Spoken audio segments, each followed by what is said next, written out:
பாலசுப்ரமணியர் அருளால் ஜோதிட அன்பர்கள், நேயர்கள், ஆன்மீக அன்பர்கள் அனைவருக்கும் அன்பான வணக்கங்கள். உங்கள் வாழ்க வளமுடன் ஜோதிடர் குருச்சந்திர வடிவேல். இந்த மாத பலன்கள் அப்படிங்கிற ஒரு விஷயத்தை நம்ம தொடர்ச்சியாக பார்க்குறோம். அது இல்லாமல் கிரக பெயர்ச்சி பலன்களும் நம்ம பார்த்துக்கிட்டு இருக்கோம். அந்த வகையில் பார்த்தோம்னா இந்த ஆடி மாதம் அப்படிங்கிற ஒரு விஷயத்தை நம்ம பார்க்க போகிறோம். இந்த ஆடி மாதம் அப்படிங்கிறது எப்படி இருக்குது, என்ன மாதிரி விஷயங்கள் கலந்ததாக இருக்குது அப்படின்னு பார்த்தோம்னா, ஆடி மாதம் அப்படிங்கிறது பார்த்திங்கன்னா உத்திரையான காலம் முடிஞ்சு தட்சிணையான காலத்தின் ஆரம்பம் அப்படின்னு சொல்கிறது. அந்த வகையில் பார்த்திங்கன்னா இறை வழிபாட்டு மாதம், அம்மன் அருளை பெறக்கூடிய ஒரு மாதம், அம்பாள் வழிபாடு அப்படிங்கிற ஒரு விஷயத்தை சிறப்பாக செய்யக்கூடிய ஒரு மாதமாகவும் இருக்குது.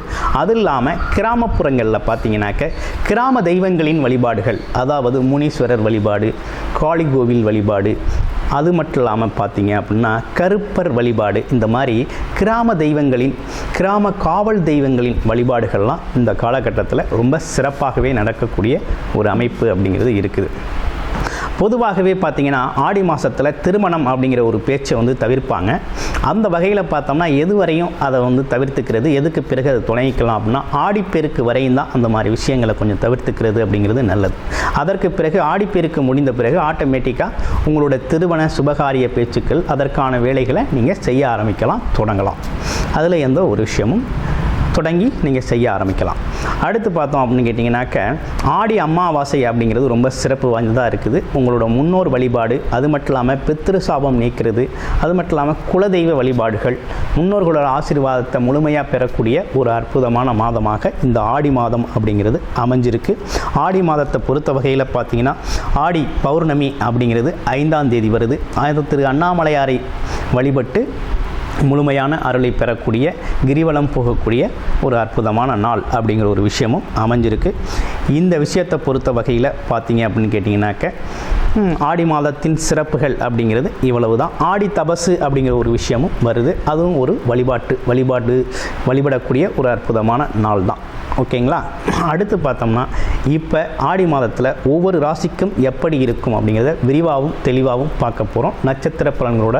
அதில் உங்கள் ராசிக்கு எப்படி இருக்குங்கிறத, கும்பராசி நேயர்களுக்கு இந்த மாதம் ஆடி மாதம் எப்படி இருக்குது அப்படிங்கிறத பார்க்குறோம். கும்பராசி அப்படின்னு எடுத்துக்கிட்டோம்னாலே ராசிநாதன் சனி பகவான் தான். அப்போ சனி பகவான் ராசியிலேயே அமர்ந்திருக்கிறார், வக்ரகதி நிலையில் இருக்கிறார். அப்போ என்னென்னா ஜென்மச்சனி, 7.5 சனி பாதிப்பு அப்படிங்கிறது உங்கள் ராசிக்கு முழுமையாக இருக்குது. சரி, இந்த பாதிப்பு இருந்தால் என்னெல்லாம் செய்யும் அப்படிங்கிறத ஃபஸ்ட்டு பார்த்துருவோம். இந்த 7.5 சனி பாதிப்பு அதோட வக்ரகதி நிலையில் ராசியிலேயே இருக்கிறது அப்படிங்கிறது என்ன செய்யும்னா,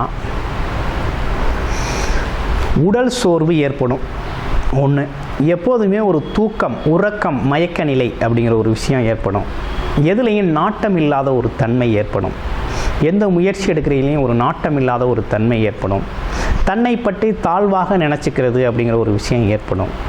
ஆமாம், இந்த மாதிரி விஷயங்கள்லாம் உங்களுக்கு தோன்றும். அது இல்லாமல் புது முயற்சிகளை விரும்பாமல் இருக்கிறது. ஆமாம், ஒரு விரக்தி நிலை, இப்படிப்பட்ட விஷயங்கள்லாம் வரும். உடல் சார்ந்த விஷயம் என்ன நடக்கும்னா, உடம்பு சொல்கிறத உடம்பு கேட்காது, மனசு சொல்கிறத உடம்பு கேட்காது. ஆமாம், கை வலிக்கிறது மாதிரி இருக்கும், கால் வலிக்கிறது மாதிரி ஃபீல் பண்ணுறது, கொஞ்சம் ரெஸ்ட் எடுத்தால் நல்லாயிருக்கும் அப்படிங்கிற மாதிரி ஃபீல் பண்ணுறது, இரவில் படுத்தா தூக்கம் வராமல் கொஞ்சம் அப்படியே தூக்கம் வராமல் அப்படியே எதையாவது போட்டு யோசிச்சுக்கிட்டு குழப்பிக்கிட்டு இருக்கிறது, இப்படிப்பட்ட விஷயங்கள்லாம் இந்த ஜென்மச்சனி காலகட்டத்தில் நடக்கும். அதிகமாக நெகட்டிவாகவே ஃபீல் பண்ணுறது. எப்படின்னா, தன்னால் முடியாது, நமக்கு சரியில்லை, உடம்பு சரியில்லை, மனசு சரியில்லை அப்படிங்கிறது மாதிரி ஒரு இயலாமையான முடிவு. அதாவது என்னென்னா, முன்னோக்கி சிந்திக்காமல் கொஞ்சம் பின்னோக்கி யோசிக்கிறது அப்படிங்கிற ஒரு பழக்கம் வரும். இதெல்லாம் எதனால் வருதுன்னா, இந்த ஜென்மச்சனி பாதிப்பால் வர்ற ஒரு விஷயந்தான். இது எல்லாருக்குமே எல்லா ராசிக்குமே வந்து போகக்கூடிய ஒரு அமைப்பு தான். இந்த காலகட்டத்தில் நீங்கள் என்ன செய்யணும் அப்படின்னா, வேலை தொழில் சார்ந்த விஷயத்தில் ரொம்ப அக்கறையோடு செயல்படணும். ஒன்று, கடுமையாக உழைக்கணும், உழைப்பை விரும்பணும் அப்படிங்கிறது தான் அந்த காலகட்டத்தோட முக்கியத்துவமே. உழைப்பை விரும்பணும். அதே நேரத்தில் உடம்புல கொஞ்சம் ஆரோக்கியம் எடுத்துக்கணும். முழங்காலுக்கு கீழே கொஞ்சம் வலி ஏற்படும், அப்பப்போ உடம்புல அசதி வந்து போகும். ஆமாம், அது இல்லாமல் ஒரு விரக்தி நிலை வரும். இதெல்லாம் வந்து செல்ஃபாகவே நீங்கள் சரி பண்ணிக்கணும். இது தெரிஞ்சிருச்சு இல்லையா, இப்படி இருந்தால் இப்படி தான் இருக்கும் அப்படிங்கிற ஒரு அமைப்பு வந்துருச்சு இல்லையா, அதனால் நீங்களே உங்களை செல்ஃப் மோட்டிவேஷன் பண்ணிக்கணும். அதே நேரத்தில் நீங்களே உங்கள் ஆரோக்கியத்தை மெயின்டைன் பண்ணிக்கணும். நீங்களே திட்டமிட்டபடி செயல்படணும். இடையில வந்து திட்டத்தை மாற்றாமல், காம்ப்ரமைஸ் பண்ணிக்காமல், என்ன ப்ரோக்ராம் நீங்கள் பண்ணியிருக்கீங்களோ விலைக்கு போகணும், காலையில் எந்திரிக்கணும், விலைக்கு போகணும், அடுத்தடுத்த பயணங்கள், அதை வந்து ருட்டீன் அப்படிங்கிற ஒரு விஷயத்தை தொடர்ச்சியாக செய்யணும். அப்போ தான் இந்த காலகட்டம், இந்த சனி பகவான் ஜென்மச்சனி காலகட்டத்தில் நீங்கள் வந்து அதை முழுமையாக அந்த விஷயத்துலேருந்து, பாதிப்புலேருந்து விடுதலையாக முடியும்.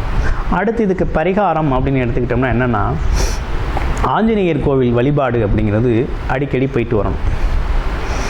வாரத்திற்கு ஒரு முறை ஆஞ்சநேயர் வழிபாடு செய்யணும். அடுத்து குலதெய்வ வழிபாடு ரொம்ப முக்கியம். மாதத்திற்கு 2 முறை குலதெய்வ வழிபாடு போகணும். ஓகேங்களா?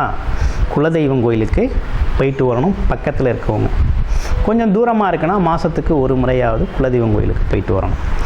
இதெல்லாம் நீங்கள் செய்ய வேண்டிய விஷயங்கள். அடுத்து வயது முதிர்ந்தவர்களுக்கு கொஞ்சம் உதவிகள் செய்யணும். ஆமாம், உணவு, உடை, இப்படிப்பட்ட விஷயங்களை வாங்கி கொடுக்கணும். இதெல்லாம் நீங்கள் செய்யணும். இதெல்லாம் செஞ்சீங்க அப்படின்னா உங்களோட தொழில், வருமானம், உடல் ஆரோக்கியம், சனி கிரகத்தின் பாதிப்பு, அது எதுவுமே வந்து பெருசாக உங்களை அணுகாது, ஒரு பெரிய சிக்கலை உருவாக்காது. அப்போ என்ன நடக்கும்னா, வேலை ஆட்டோமேட்டிக்காக நல்லா நடக்கும், தொழில் நல்லா நடக்கும், வருமானம் நல்லா நடக்கும், குடும்பத்தில் ஒற்றுமை நல்லாயிருக்கும். இப்படிப்பட்ட விஷயங்கள்லாம் நல்லாயிருக்கும். முதல்ல மனசில் ஒரு இனம் புரியாத தைரியம், தன்னம்பிக்கை தோன்றும், தன்னம்பிக்கை வரும். அதே நேரத்தில் மனசு திருப்தியாக இருக்கும், அமைதியாக இருக்கும். இந்த விஷயங்கள்லாம் நீங்கள் ஃபாலோ பண்ணிட்டு வந்தீங்கன்னா அப்போ இந்த சனி பகவானோட பாதிப்புலேருந்து கொஞ்சம் கடந்து போகலாம். பெரிய பாதிப்பு ஒன்றும் இருக்காது, கடந்து போகக்கூடிய ஒரு நல்ல அமைப்பு அப்படிங்கிறது ஏற்படுது. 4ஆம் இடத்துல குரு செவ்வாய் இணைவு. என்ன நடக்குது அப்படின்னு பார்த்தோம்னா, இந்த காலகட்டத்தில் ஒரு புது வண்டி வாகனங்களை வாங்கணும் அப்படின்னா நீங்கள் ஒரு குறிப்பிட்ட தொகையை பணத்தை கட்டிட்டு டியூவில் கட்டுறது மாதிரி, இஎம்ஐ கட்டுறது மாதிரி வண்டி வாகனங்களை புதுசாக வாங்கிக்கக்கூடிய அமைப்பெலாம் ஏற்படுது. அடுத்து பாருங்கள், 7ஆம் இடத்துல புதும் 5 கூடையவர் 7ல் இருக்கார். அவரே பார்த்திங்கன்னா 8 கூடையவராகவும் இருக்கிறாரு. அப்போ புதன் இருக்கிறது நல்லது தான்.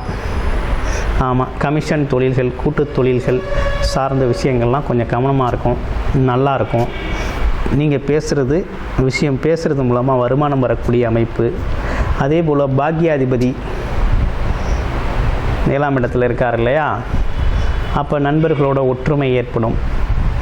ஆமாம், கூட்டுத் தொழில்கள் சிறைக்கும், நண்பர்கள் அறிவுரைகள் நல்லாயிருக்கும், ஆலோசனைகள் நல்லா கொடுப்பாங்க.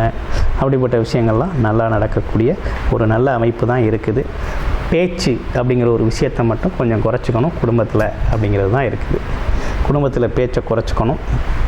அதே நேரத்தில் வண்டி வாகன பயணங்களை கொஞ்சம் தவிர்த்துக்கணும் அப்படிங்கிற ஒரு அமைப்பு தான் உங்களுக்கு ஏற்பட்டிருக்கு.